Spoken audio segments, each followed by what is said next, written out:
Welcome to BYJU'S classes. What an eventful and suspenseful week this has been. We are back again with a survey of international events for the past week.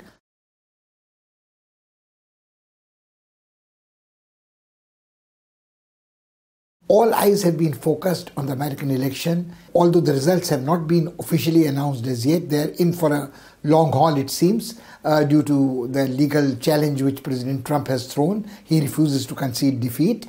But the interesting part is this, that by now the world knows that the next president-elect is Joe Biden, and sooner or later the reality would sink in Trump and he will have to vacate the White House. But there's a different question altogether. A lot of questions arose during the long-drawn counting. People were totally confused about the complexities of the American presidential electoral system. What is the popular vote? What is the number of barrier which a president-elect has to cross to receive the votes in the electoral college? If these are combined together with elections to the Senate, how is it going to affect the balance of forces in the Senate and so on? How is the winner-take-all system working in the electoral college? So you might have a popular vote, but you might still be denied the presidency. All these things are something which concerns the Americans and the complexity of the American constitutional system, American federal system, and the American presidential electoral system. What concerns us most in this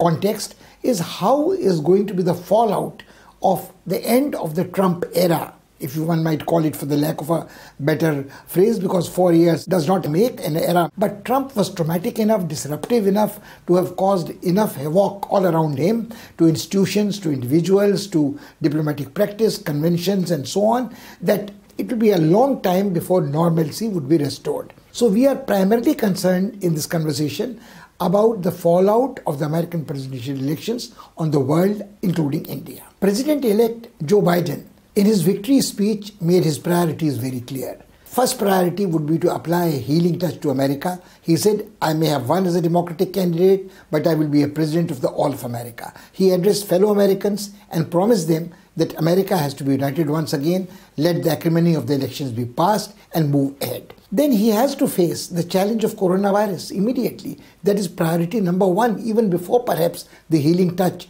is applied seriously, because Americans registered in the past week an unprecedented rate of 120,000 new infections in a day, which was terrible. So the Americans have to worry very much about the pandemic uncontrolled, ravaging the country still. And this Trump had consistently neglected, and one might even say that one of the prime causes of his defeat was that there were Americans who thought that there was a president who was denying the scientific advice given to him. He had not taken precautions enough in time, and he had been so foolhardy that he got himself infected with corona. He had also withdrawn from WHO. He was talking of the Kung Fu virus, the Chinese virus, but not taking the virus seriously. So fighting coronavirus would be priority number one for Biden. Related to this is the question of the American economy has suffered such a grievous loss because of the pandemic. It shrunk, and some people think that it is shrinking at a rate where the Chinese might have, if their figures are to be believed, come very close to them, if not actually overtake them. So restoring livelihood, making this extremely difficult balance. How do you have lockdowns? How do you contain the infections and also open up the economy to an extent where people get some cheer restored to their daily lives? So these two priorities, fighting the COVID, restoring the economy to health, and also applying the healing touch to America, will remain a priority for Joe Biden. Now, how does that make a difference to international affairs is something very interesting. It is easier said than done that Joe Biden can do this and he can start running the day he hits the ground, but it is not likely to happen. Also, the nation remains divided. The Americans are evenly divided between die-hard, militant conservatives, evangelists, white supremacists, and those whom they think are fascist, extreme leftists, and so on. Joe Biden, again, has a record in past of having his way in the Senate, but as a very astute observer of American domestic politics said, things have much changed since Joe Biden was a senator or a vice president 12 years ago and after that. So what happens is much has changed between Obama's presidency, when he was vice president for 8 years, before that a senator, and today. The world has changed, America has changed, ideological clashes, prejudices are far more strong. So he might not have time again to devote attention to international affairs, which the rest of the world is waiting for. One of the most interesting reactions on Biden's election was when the supreme leader of Iran was asked, Khomeini, what do you do? What do you think about it? He said, it doesn't really matter whoever is the president of the United States, because the United States is a shrinking, declining power. Now, if the perception in Iran is that United States is a declining power, Iran is not the only country which has this perception. One might even suggest that this is the case with China.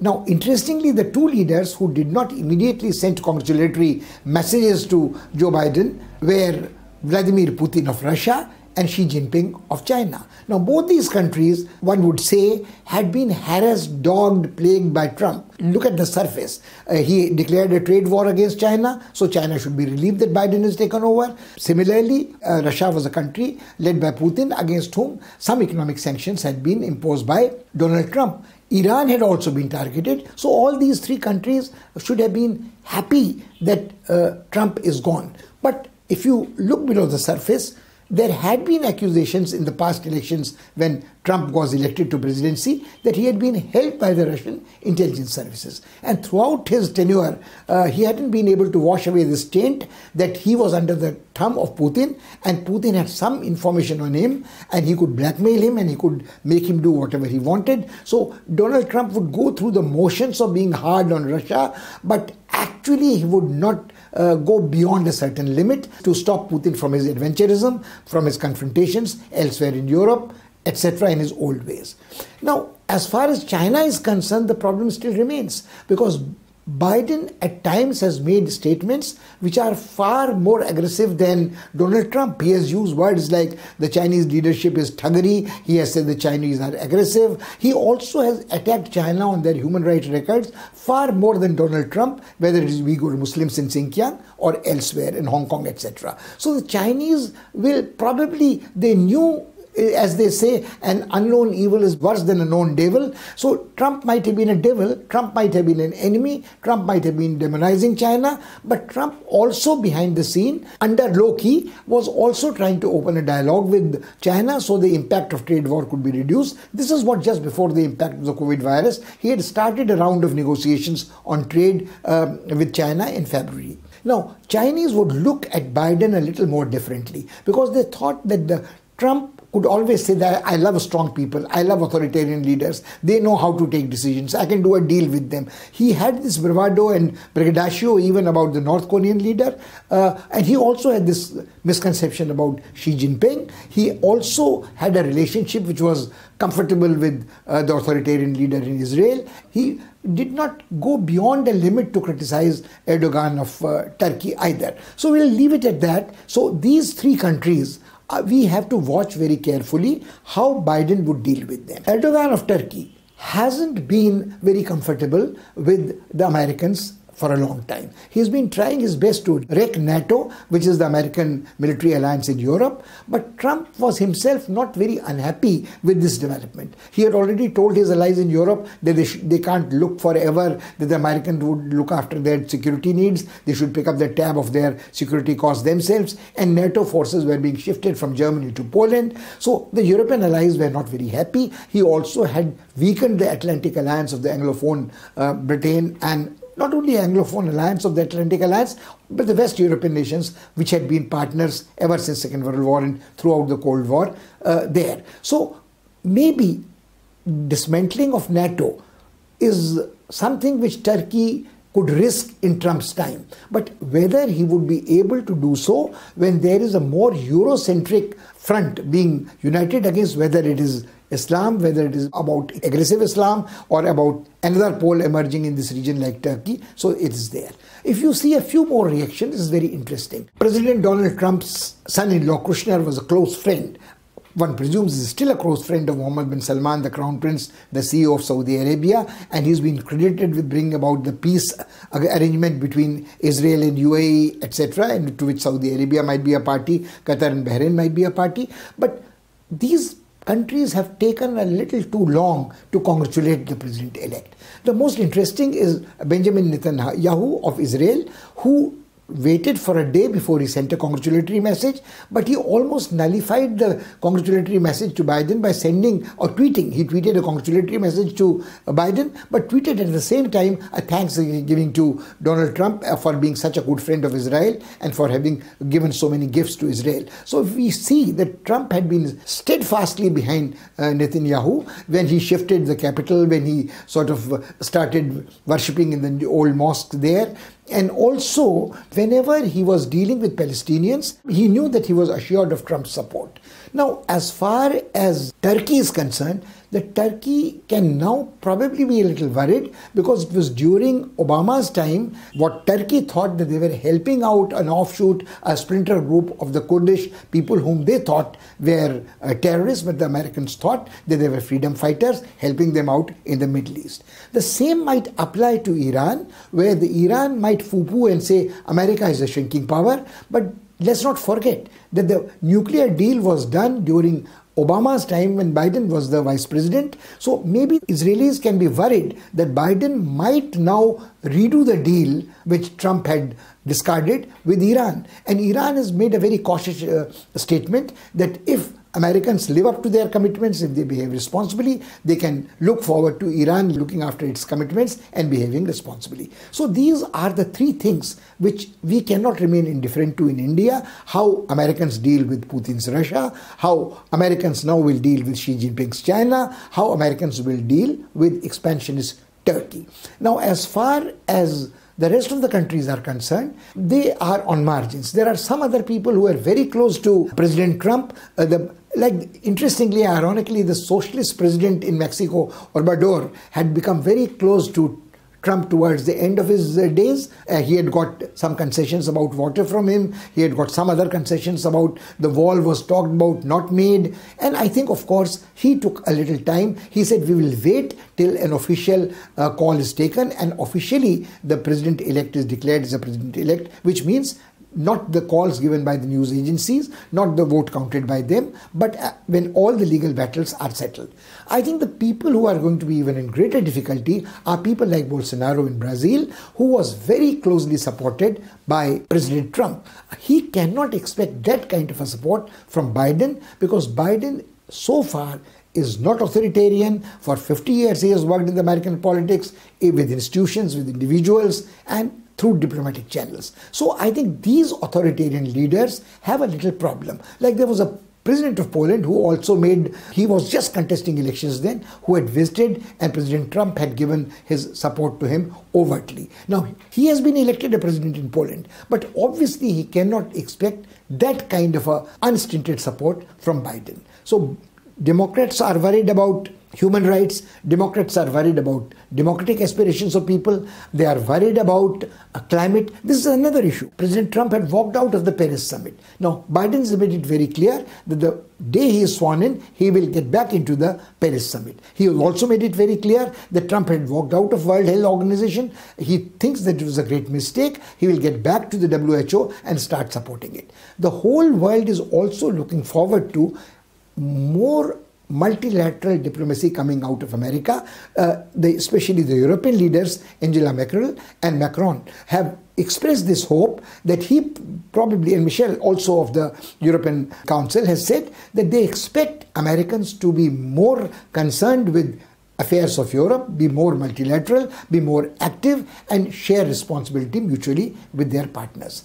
Interestingly, this kind of an expression of hope was also expressed by President Buhari of Nigeria, the largest country oil-rich in Africa, where they said that President-elect may probably look at Africa more seriously than his predecessors did. Of course, the Indian Prime Minister was not late at all. He sent his congratulatory message immediately. So did our neighbor next door, Pakistan.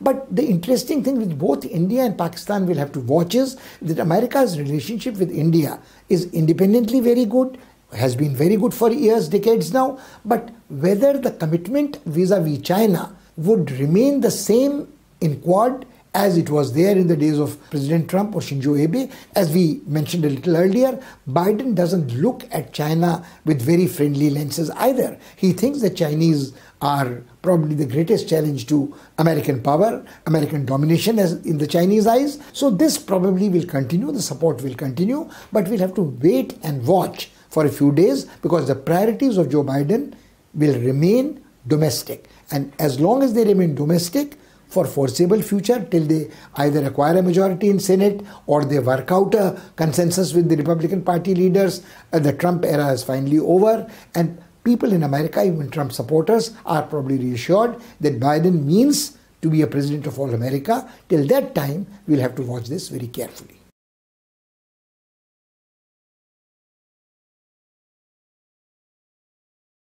In the heat, dust and din of the American elections, the world almost forgot countries where also elections are taking place or are due, which might have interesting consequences, maybe not globally, but in the region where the countries exist.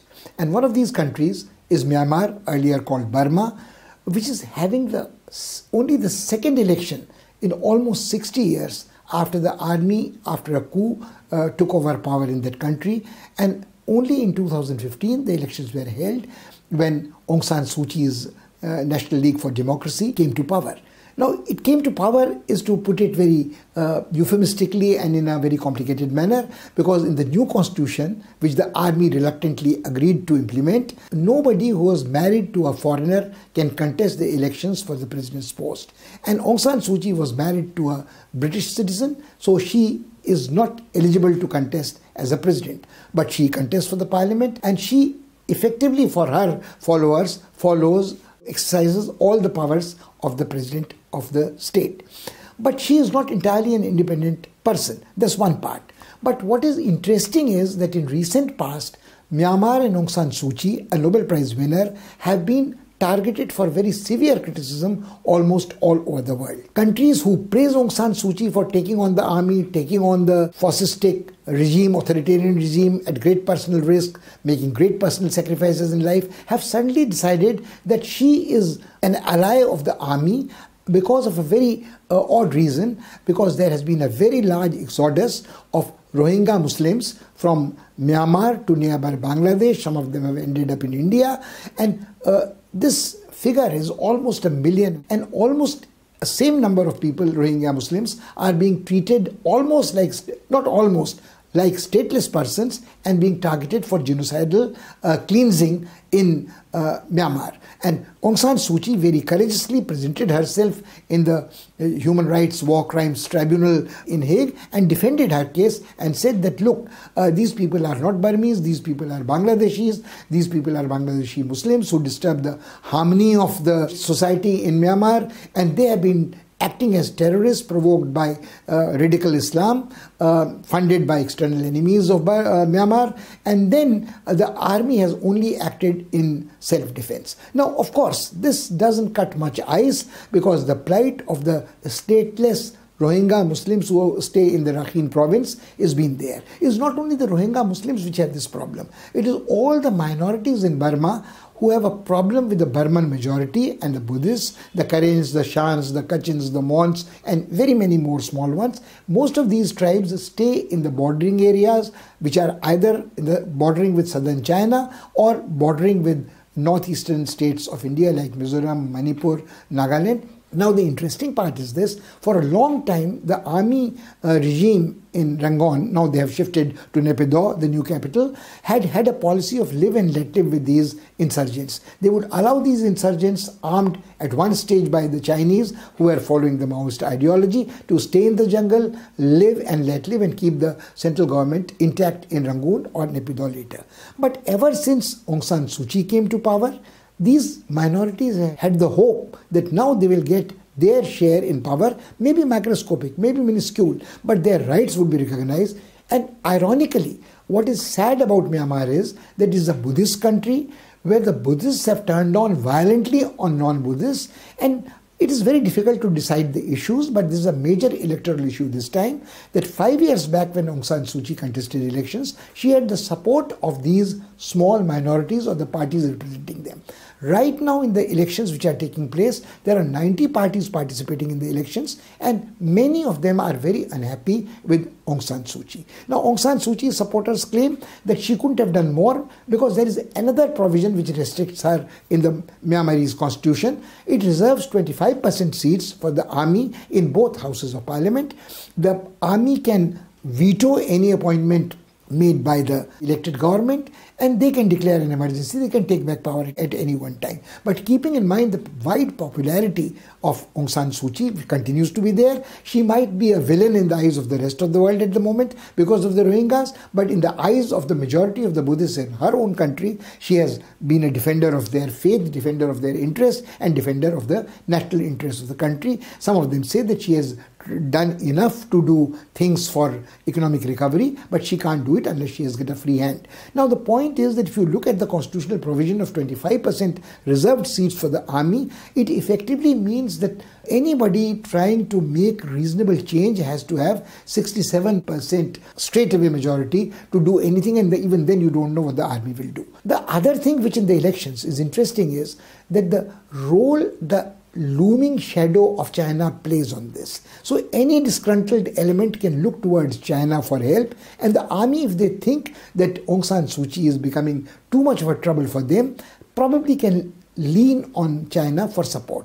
There have been cases where the Myanmaris have lost their lives in jade mines where inhuman conditions exist, where a lot of arms and ammunition is imported legitimately from China to Myanmar. And China has also tried to lure Myanmar into the China-Myanmar economic corridor like it has done with Pakistan by billions of dollars of promises of aid, of fast trains, etc., infrastructural development. Of particular concern to India is a deep sea port being developed in the middle of the Rakhine state, very close to Indian controlled waters in Andaman Sea and in the Bay of Bengal, in Kokyup place. And Chinese have promised multi-billion dollars for this development. And if this comes by, there will be a naval base almost next to where the landfall islands are there in the Andaman Seas, controlled by India ever since the days of the British colonial rule. So I think we only normally think in terms of the Indian land border with Myanmar.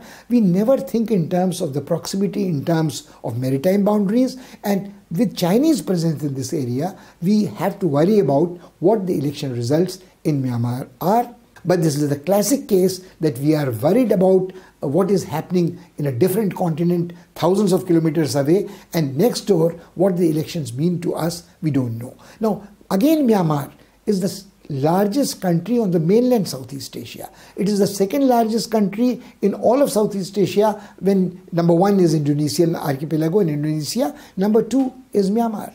So, Myanmar has had traditional ties with India. Aung San Suu Kyi has been educated in India. Her mother was an ambassador in India. She is inspired by the ideas of Gandhi. Her non-violent struggle against the army junta was there. But ever since, Indians have been following a real political interest in Myanmar. In terms, they have done a deal with the army regime very happily, with one exception. When George Fernandez was the defense minister, he sheltered some Burmese dissident students in his house openly. But beside this symbolic gesture, the regime of Aung San Suu Kyi has probably reasons to be a little unhappy that Indians did not come to her support when she needed it most, moral support at least. So, but when the elections take place, what will be Myanmar? Nobody believes that Myanmar will suddenly become a democratic country after these elections. But there will be a more responsive regime to the plight of the Rohingyas and other minorities, other Rakhine people. Some people say that the elections are neither going to be free nor fair because millions of Rakhine, not only Rohingya Muslims, but Rakhine voters have also been disenfranchised.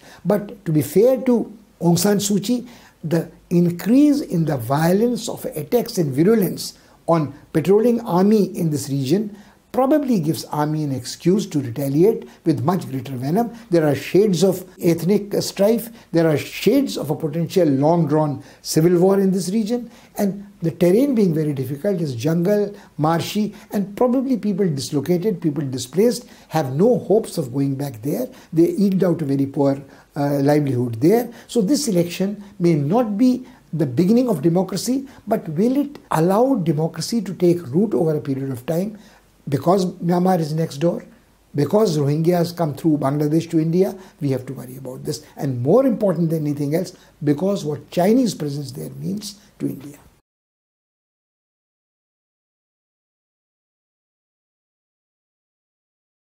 It is very curious that how certain developments change so fast. Ethiopia, which was in the headlines for a very different reason, they were building a very ambitious Renaissance dam on the Nile, and they were having a conflictual situation with Egypt, and Sudan was being drawn in on it. But this was a very big scheme. The Nobel Prize winning leader Abiy Ahmed was emerging as a potential leader of all of East Africa if the great dream of Renaissance Dam was to be realized. Now, it had led to a conflictual situation, but he was handling it very well. Suddenly, things seems to have turned topsy-turvy. What has happened is, in the northern province of Tigray, there has been a practical revolt. Now, the people of Tigray are a minority people, but they have been the dominant people in a ruling coalition for more than 30 years in Ethiopia.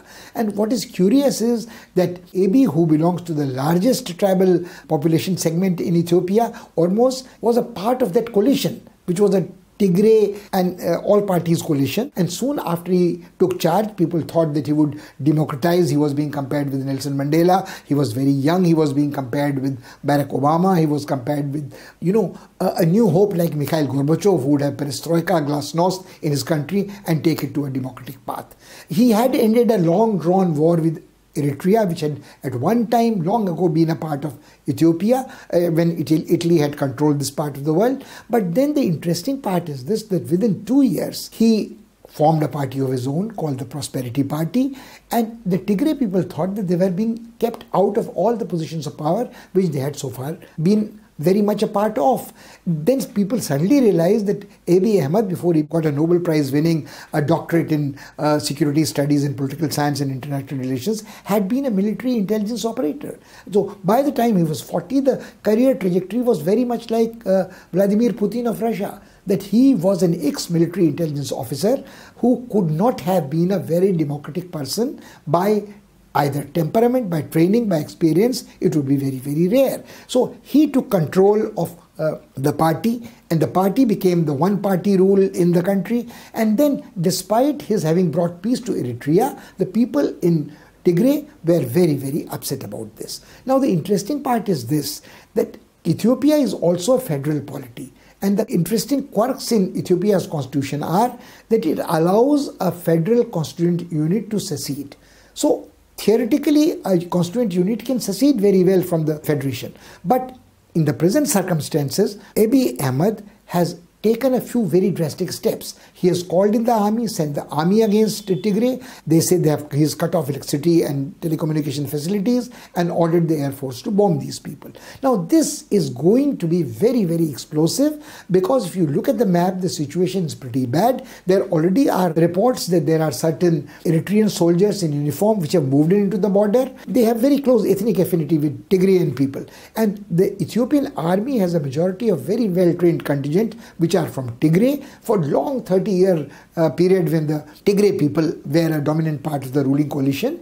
And the interesting part is this, the army may not remain loyal to the central government, but might mutiny if it is called against to take action against Tigray. So all the cauldron is bubbling with the brew, which is a sure mix for a long-drawn, devastating civil war. And if you look at the map, it is the Horn of Africa. Ethiopia is surrounded by Somalia, and Somalia is in close proximity with Djibouti. And Ethiopia, despite its size, it is the second populous country in Africa after Nigeria. It is very populous, ranks 12th in terms of population in the all-over world ranking, but it's a poor country. It also is facing famine-like situations. It only has agriculture, it has coffee exports. This is a country which gave the gift of coffee to the rest of the world, but it doesn't obviously can live on coffee alone. And the problem is that if you look at the geopolitical situation, Djibouti, the Chinese have already succeeded in establishing themselves there.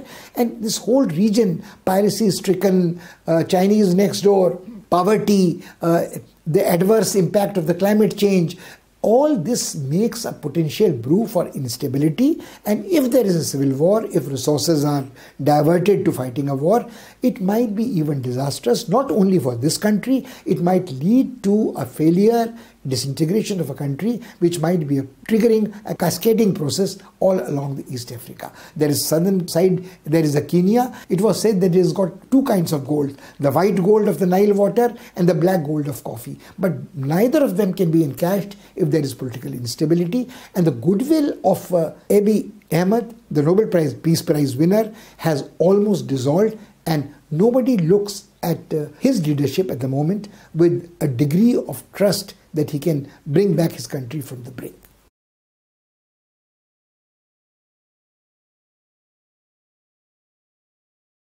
A very distressing and disturbing event last week was Islamic Jihadi attack, a terrorist attack in Vienna, in which 4 people lost their lives. The assailant was shot dead, but the ripples created by this event have travelled far. Just before that, there was this Islamic terrorist attack in France repeatedly, first in a school, on a school teacher, then in a church, and the reaction obviously has been understandably been very, very harsh. The Viennese had been left with no option. They were about to impose a lockdown to fight the coronavirus. People were trying to have one last drink, celebrate with a few friends in the one last time before the lockdown came, and now they have to live under a curfew. And of course, the Austrian government has asked their security chief to go on leave. He has been suspended because he's been discovered that this person who perpetrated this heinous crime, shot down with an assault rifle 4 people, was on the watch of a suspect. Earlier, he had been arrested for trying to join the IAS in Syria, had been put in jail, but had been released, given an early release. So obviously he had not been put on watch. Whom he was meeting was not understood. And now it has come to light that the Austrian security services had been informed by the East European governments where he had bought his assault rifle and so on. So there has been a major lapse of security. This again was a young man who was, of mixed origin. He is not quite African Muslim. He is not quite a Arab Muslim, he is not quite a South Asian Muslim, but he is a Muslim with, shall we say, mixed European ancestry, who has presumably lived, educated and grown up in the European universe, West Europe, East Europe, etc. So one which this exposes is that how deep and how widely the poison of radical Islam has spread. What do you do when you find out that certain mosques have been sheltering these places, certain schools and madrasas being run under the garb of pluralism, plural society, equal rights for refugees, etc., which are nursing, harboring these terrorists? So Austrians have also had to close some mosques, like the French had to close some mosques, put the people, profile certain people, and then you target them and you say, look, you are profiling racially, you are profiling on grounds of religion. But unfortunately, if these attacks continue, and as if this was not enough, similar attacks have been mounted in United Kingdom, in Canada, almost simultaneously, and it is difficult to say that these are not terror attacks. Now, this is not to justify the retaliation, but at the same time, the core values of a nation state, a sovereign nation state, which that nation state is trying to protect, unfortunately cannot be mortgaged on any grounds of human rights or of refugee rights when it becomes a threat for the sovereignty, independence and integrity of the country. Now, these events are far removed from our borders. But at the same time, we have to be very, very wary about this, because there have been incidents where young Indian professionals, doctors, engineers, techies, have been recruited by IAS and they have been used as cannon fodder, as suicide bombers in Kabul, etc. And there might be a case in Europe where we suddenly find that we are on the radar of friendly nations. That's all we have for you this week.